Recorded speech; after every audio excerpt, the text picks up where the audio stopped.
আসসালামু আলাইকুম। অনেকের আছে হচ্ছে আমাদের ভিডিওতে কমেন্টস করতে যেয়ে ভিডিওগুলো হচ্ছে আপনার চালু হয়ে যায়। যেহেতু নিজের ভিডিও নিজে দেখা যাবে না, অতএব এটাকে অপশন করে রাখতে হবে। অনেক সময় আছে যে আমরা অটো প্লে অফ করে রাখি, তারপরেও দেখা যাচ্ছে যে আমাদের হচ্ছে গিয়ে ভিডিও চালু হয়ে যাচ্ছে, অটোমেটিকলি চালু হয়ে যাচ্ছে। তো এটা কীভাবে বন্ধ করব আসুন দেখাচ্ছি। প্রথমে আপনি ফেসবুকে চলে যাবেন, দেন হচ্ছে আপনার ডান পাশে আপনার প্রোফাইলের উপরে চাপ দেবেন, দেন হচ্ছে সেটিংসে যাবেন, দেন হচ্ছে আপনি একটু স্ক্রল করবেন নিচের দিকে, এখানে আছে মিডিয়া। তো মিডিয়াতে অফ করলেন, দেখেন আমার কিন্তু never auto play videos tick চিহ্ন দেওয়া আছে। বাট দেখেন এটার পাশে দুইটা অপশন আছে, একটা হচ্ছে on mobile data wifi, only wifi. তো আমরা দেখা যায় যে অনেক সময় ওয়াইফাই ইউজ করি, আবার অনেকে আছে ডাটা ইউজ করি।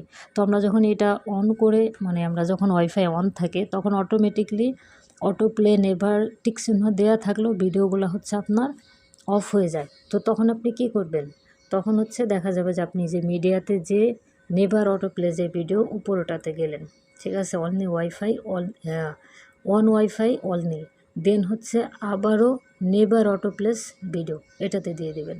দেন হচ্ছে আপনার ভিডিওতে যাবেন, দেখবেন যে আপনার ভিডিও আর ইনশাল্লাহ হবে না, চালু হবে না।